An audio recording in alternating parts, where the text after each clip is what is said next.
As many of you will know, back in November 2022, our campervan, Merlin, was attacked while we were asleep in bed.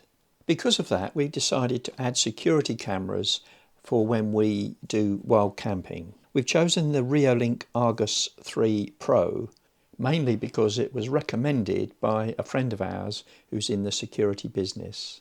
We previously did a video about the unboxing of the cameras, which is what you're seeing on your screens at the moment. So, to take a look at it, that was a few months ago. This video is about how we found it to work in a test environment and in real wild camps. If you want to see the first vlog on the security cameras, just have a look in our playlist Technical Vlogs, or click the link up in the top right hand corner now. So let's go and have a look at how it worked in practice. Right, part 2 of this vlog's been a long time coming.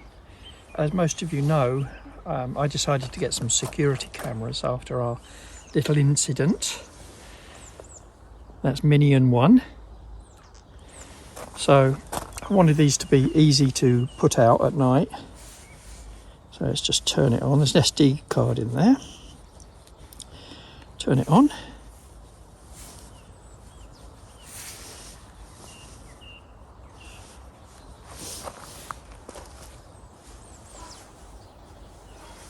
For me, ease of setting up was an essential part of this, and I've made it very easy to do by I've created this base for each camera, and it magnetically attaches itself to Merlin wherever I need it. Get it adjusted right.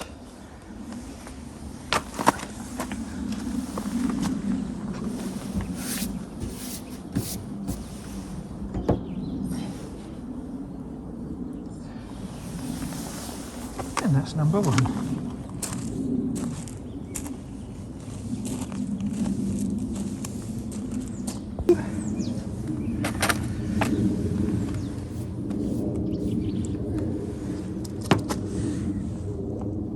Oh, what did I forget? Turn it on. Oops.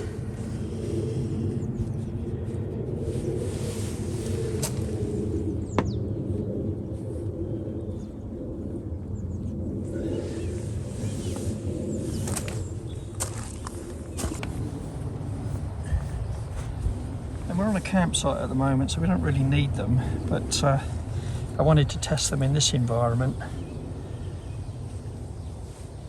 to make sure that they work as I think they do.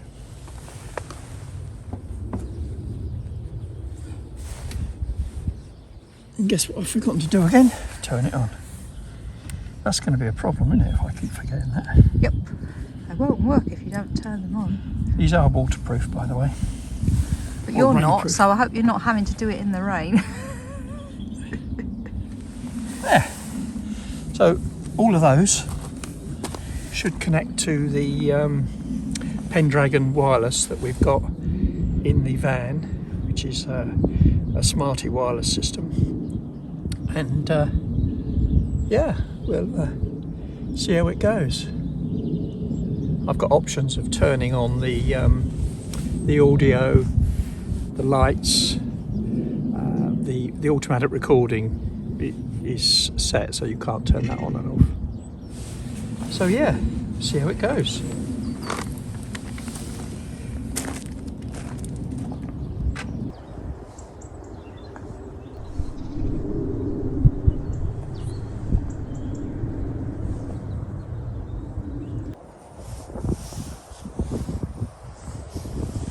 Quality's quite good though, isn't it?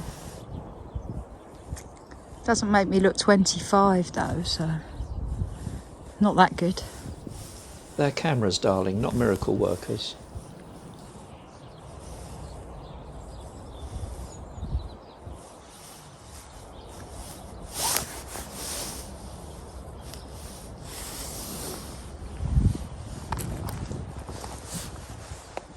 Minion 3.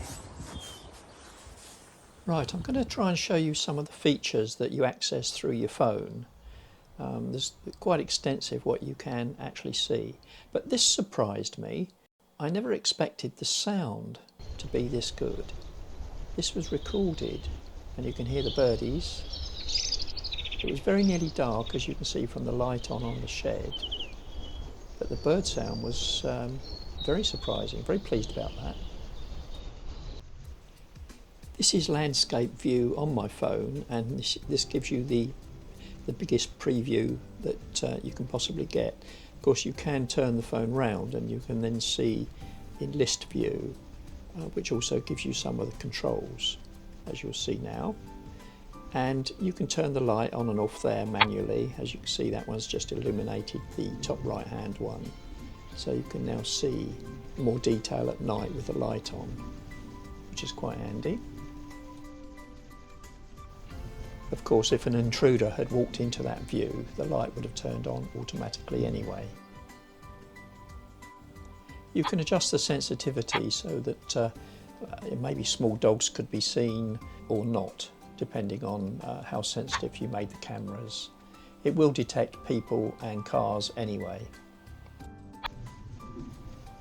The data is recorded on the SD card that sits in the camera.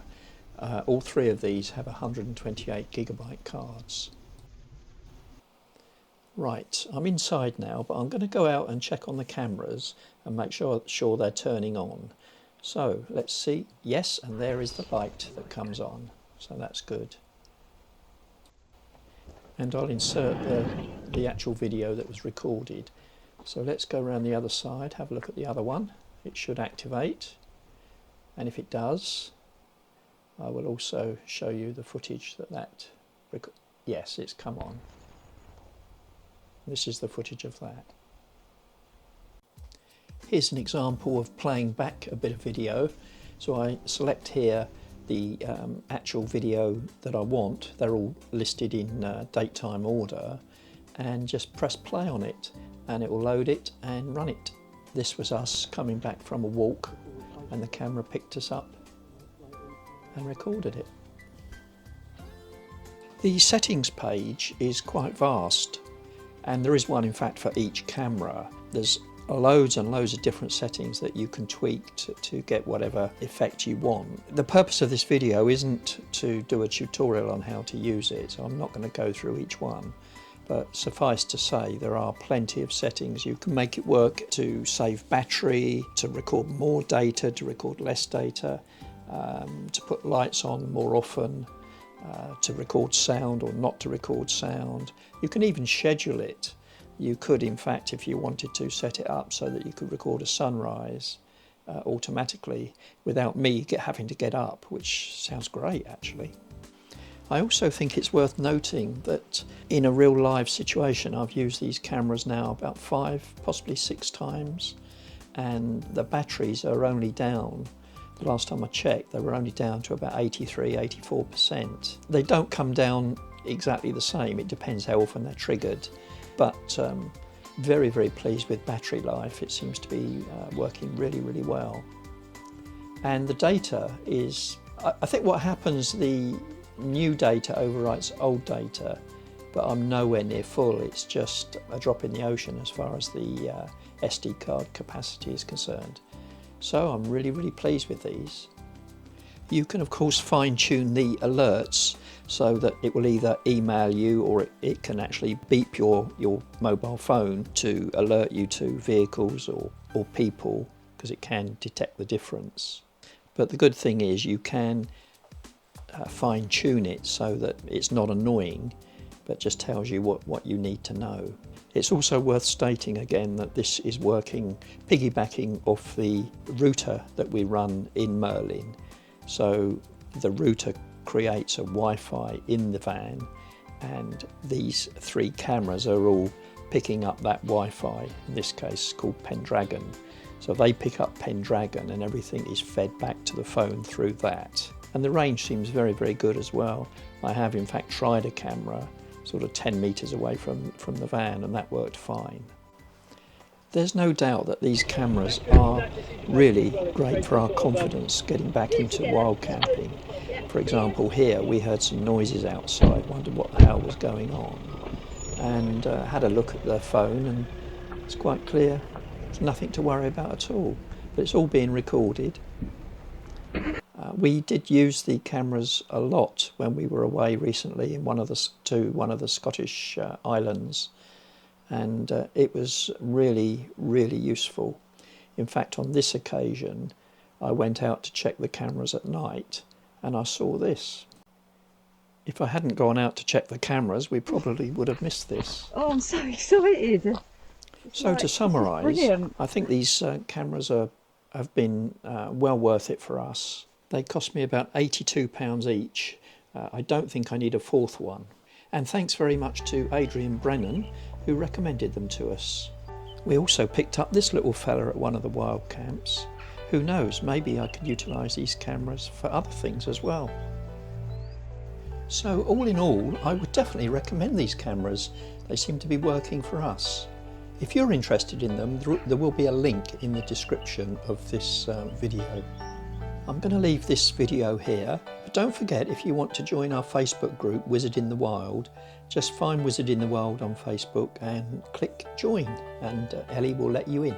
If you haven't already subscribed to our channel, please do so. It's free to subscribe, it doesn't cost you anything, and it does help us grow the channel. Join us next time, where we're heading to the beautiful Forest of Dean, where we spend a few days there.